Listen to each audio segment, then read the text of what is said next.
Now children, the next part of the question, that is the second part, is phosphorus.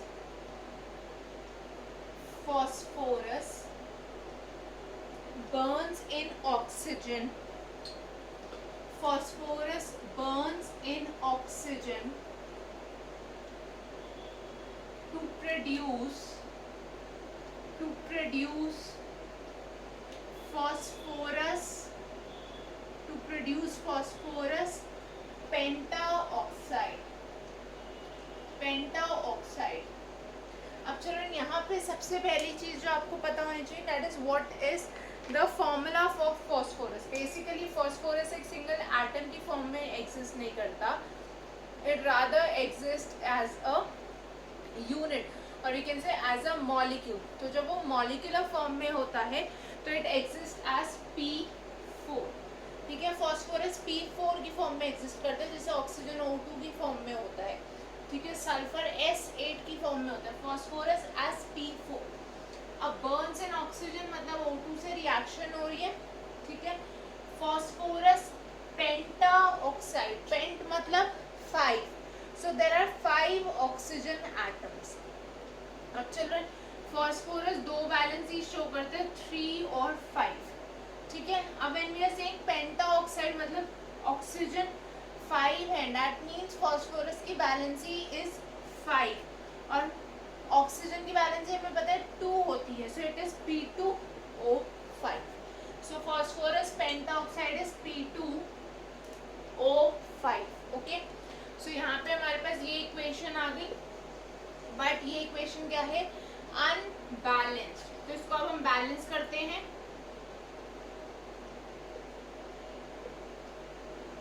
ठीक है, इसको balance करने के लिए क्या करेंगे, here we have 4 phosphorus atoms, तो इसको हम 2 से मल्टीप्लाई कर देते हैं. ठीक है, फॉस्फोरस बैलेंस हो गया. अब ऑक्सीजन यहाँ पे 2 into 5 दैट इज 10 है, but here we have only 2, so we multiply this by 5. This is the final balanced equation. तो हमने 2 पार्ट्स देखे. Now let us come to the third part.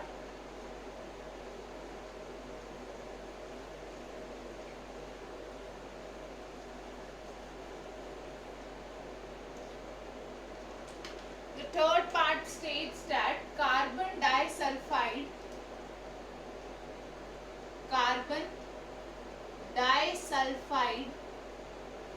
burns in air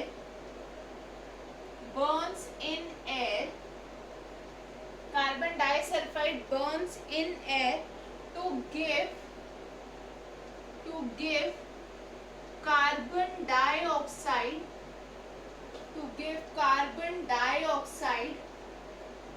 and sulfur dioxide. ठीक है, क्या given है, carbon disulphide है, air में burn कर रहा है, मतलब ऑक्सीजन के साथ रिएक्शन हो रही है, products are carbon dioxide and sulphur dioxide. So we have carbon disulphide होते हैं CS2, डाई मतलब 2, तो 2 सल्फर प्रेजेंट है, plus oxygen burning in air का मतलब reaction with oxygen giving CO2 plus SO2. ठीक है, CO2 प्लस SO2, ये हमारी इक्वेशन हो गई. Now let us try to balance this.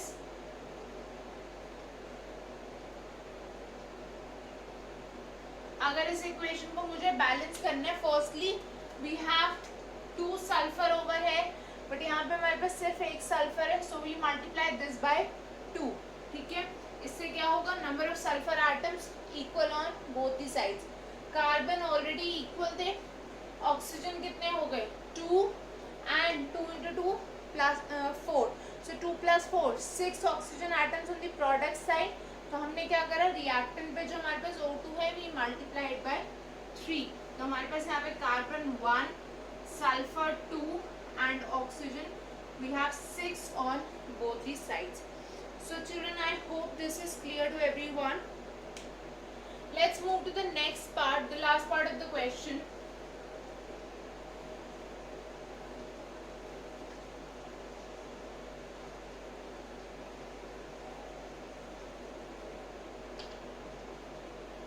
D is aluminium metal replaces iron from ferric oxide. Ferric oxide क्या होता है? Fe2O3. ठीक है, सो एल्यूमिनियम ने आयरन को फेरिक ऑक्साइड से रिप्लेस किया to give aluminium oxide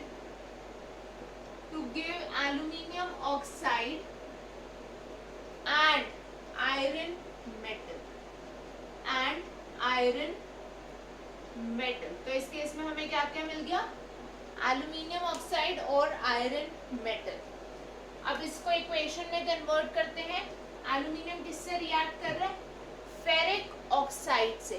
ferric oxide is Fe2O3. ठीक है, aluminium is reacting with Fe2O3. क्या बन रहा है यहाँ पे? Al2O3 plus Fe. ये हो गई हमारे पास equation that we have obtained by translating this statement. ठीक है, अब इसको अगर मुझे कन्वर्ट करना है या बैलेंस करना है, I would say, so we have Al plus Fe2O3 giving Al2O3 plus Fe. ठीक है, अब हम यहाँ पे देख रहे हैं children, there are 2 iron on the product side, sorry on the reactant side, but product side में सिर्फ 1 है. सो मैंने क्या करा? मैंने इसको 2 से मल्टीप्लाई कर दिया. रिएक्टेंट साइड पे एल्यूमिनियम सिर्फ एक एटम है, प्रोडक्ट साइड पे there are 2 aluminium atoms, so I also multiply this by 2 and thus we have the final balanced equation. Children, I hope you have understood this question. That's how we convert any given statement into a chemical equation, and then we use a hit and trial method to balance it. ठीक है, I hope this is clear everyone. Now let us move to the next question.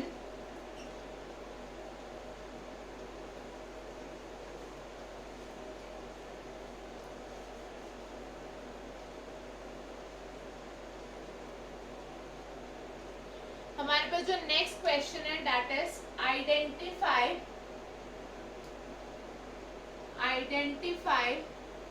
the type of chemical reactions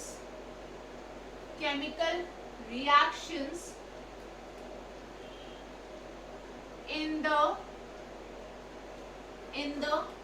following cases.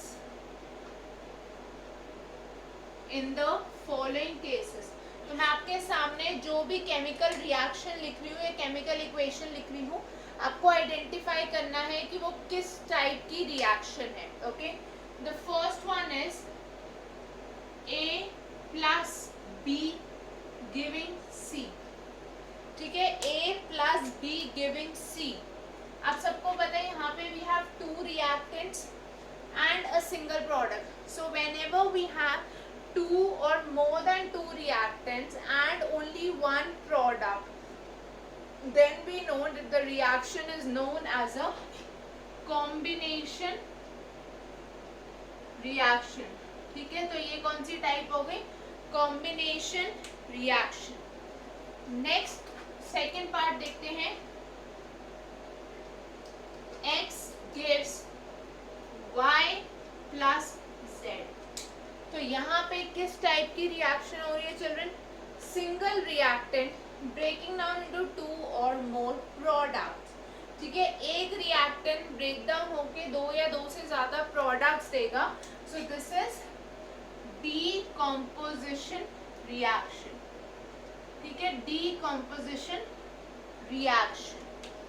Next देखना ध्यान से. A plus B2O3 giving A2O3 plus B. और अगर मैं इसको balance करूं तो यहाँ पे हो जाएगा twice and this will be twice. तो यहाँ पे A ने B के ऑक्साइड के साथ रिएक्ट करके A का ऑक्साइड बनाया प्लस B बनाया. सो So we can easily understand कि B2O3 reduce हुआ because it has lost oxygen. A ने ऑक्सीजन गेन किया. So सबसे पहले तो this is a redox reaction, reduction and oxidation. Secondly children, we can also say that A ने B को उसके ऑक्साइड से replace या displace किया. ठीक है, A ने B को displace किया. So this is also a displacement reaction. ठीक है, नेक्स्ट देखते हैं. A plus BX gives AX plus B. Again A ने B को डिस्प्लेस कर दिया उसके सॉल्ट से to form the salt of A and B metal as it is. तो ये अगेन कौन सी टाइप हो गई? Displacement. This is a displacement reaction. Coming to the last part of the question, AX plus BY giving AY plus BX. अब यहाँ पे क्या हुआ? दो कंपाउंड्स थे हमारे पास इनिशियली. प्रोडक्ट में आयंस का एक्सचेंज हो गया. ठीक है, both of these have exchanged their ions to form the products.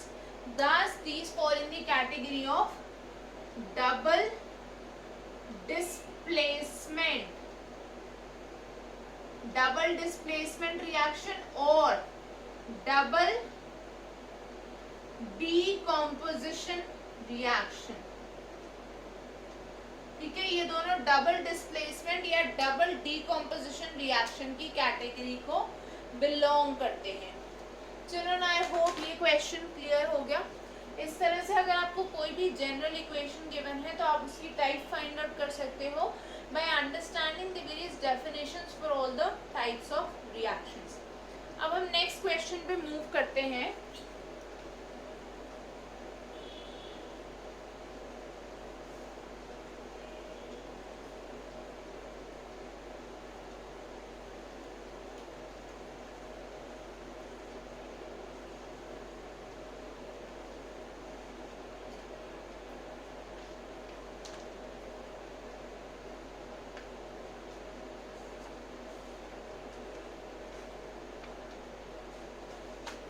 Children, the next question is, when H2 reacts with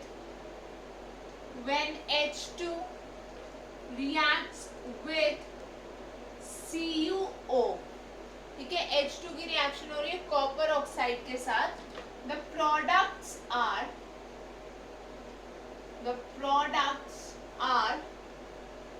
Cu and H2O. ठीक है, आपको डेटा गिवन है या बेसिकली इंफॉर्मेशन गिवन है कि जब हाइड्रोजन की रिएक्शन हो रही है कॉपर ऑक्साइड के साथ तो प्रोडक्ट्स हैं कॉपर मेटल एंड वाटर. अब इसमें डिफरेंट पार्ट्स हैं क्वेश्चन के. The first part is right the balanced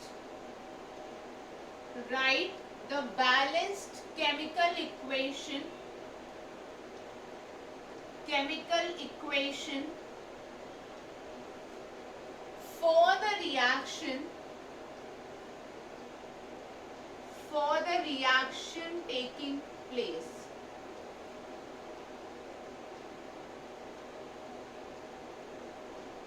इस केस में जो भी रिएक्शन हो रही है उसके लिए आपको बैलेंस्ड केमिकल इक्वेशन लिखनी है. ठीक है, तो यहाँ पे क्या है, सबसे पहले हमें पता है CuO की रिएक्शन हो रही है विद H2. ठीक है, to form Cu plus H2O. So this clearly indicates that the reaction is already balanced. आपको इसको फर्दर बैलेंस करने की जरूरत नहीं है, ये रिएक्शन ऑलरेडी बैलेंस्ड फॉर्म में है. Okay, the next part of the question is what is the type of what is the type of reaction involved? What is the type of reaction involved? तो children ये कौन से type की reaction है? We see clearly that copper oxide यहाँ पे convert हो रहा है into copper, जिसको हम बोलेंगे reduction, and hydrogen is getting converted into water, which is known as oxidation. So copper oxide से copper is reduction, hydrogen से water is oxidation. So this is actually a redox reaction, right? यहाँ पे जो type of reaction involved है, that is a redox reaction. C part of the question is which reactant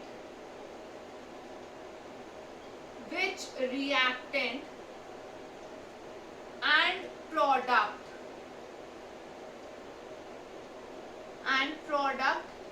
are in the form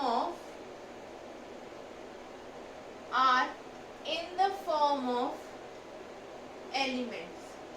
So इसमें से कौन से reactant और product element की फॉर्म में है? ओके, अगर आप ये रिएक्शन देखो, आपको पता है copper oxide is a compound because it contains two types of elements, copper और ऑक्सीजन, दोनों टाइप के एलिमेंट्स प्रेजेंट है, सो ये हो गया कंपाउंड. हाइड्रोजन में एक सिंगल टाइप के एलिमेंट प्रेजेंट है, so this is an element. ठीक है, it is in the elemental form. So reactant में when I am talking about the reactant, it is H2. ठीक है, copper is an element, so product में we have copper. अगर मैं H2O की बात करूं, H2O क्या है? It is a compound. उसमें दो टाइप के एलिमेंट्स इन्वॉल्व है, hydrogen and oxygen, so it is a compound. Let us move to the next question.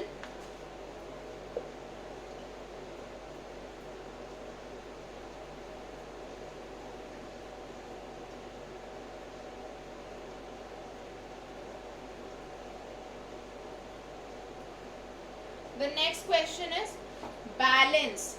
Okay, next question बहुत important है. It is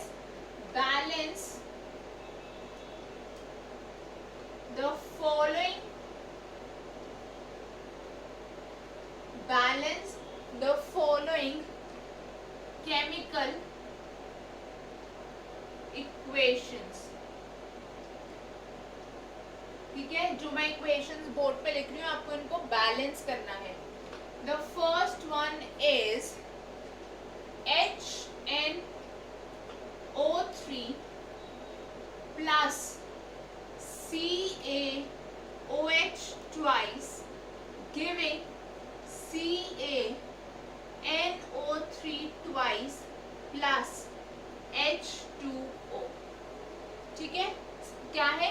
HNO3 plus CaOH twice giving CaNO3 twice plus H2.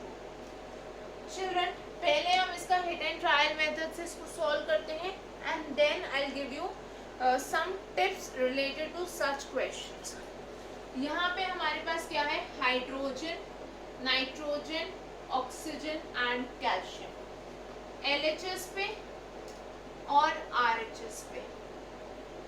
ठीक है, hydrogen 1 in HNO3. ठीक है, hydrogen एक यहाँ से आया and 2 from here, so we have a total of 3 hydrogen on the left hand side, that is the reactant side. और product में 2 hydrogens. ठीक है, रिएक्टेंट में नाइट्रोजन 1, प्रोडक्ट में 2, रिएक्टेंट में ऑक्सीजन 3 plus 2 5, प्रोडक्ट में 6 plus 1 7. ठीक है, रिएक्टेंट में कैल्शियम 1, प्रोडक्ट में 1, that means only calcium is balanced. तो सबसे इजी होगा अगर मैं n को 2 से मल्टीप्लाई कर दूं, मतलब HNO3 on the reactant side if I multiply it by 2.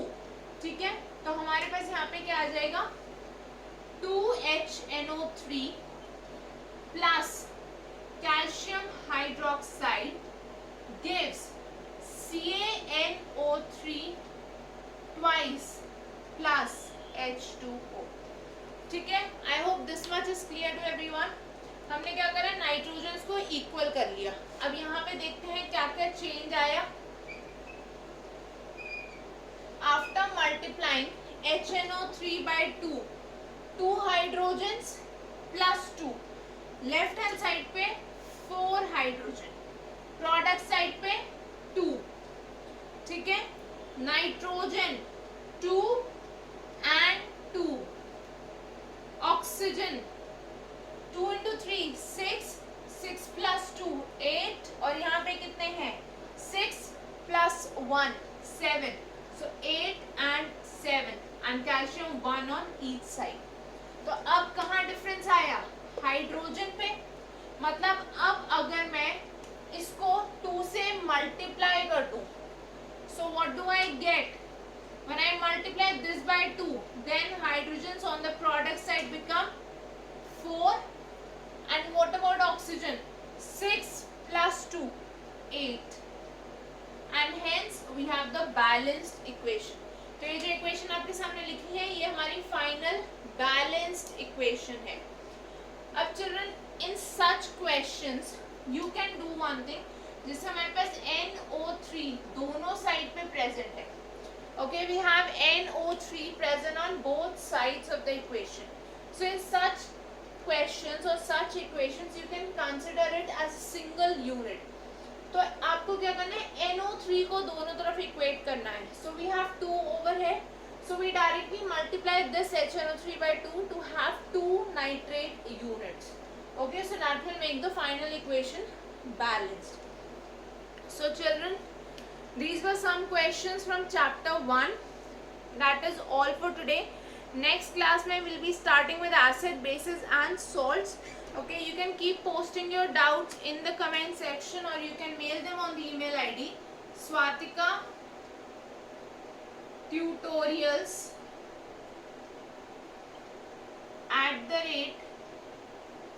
@gmail.com. ठीक है, स्वातिका ट्यूटोरियल्स @gmail.com पे आप अपने डाउट्स मेल कर सकते हो, या आप उनको कमेंट सेक्शन में पोस्ट कर सकते हो.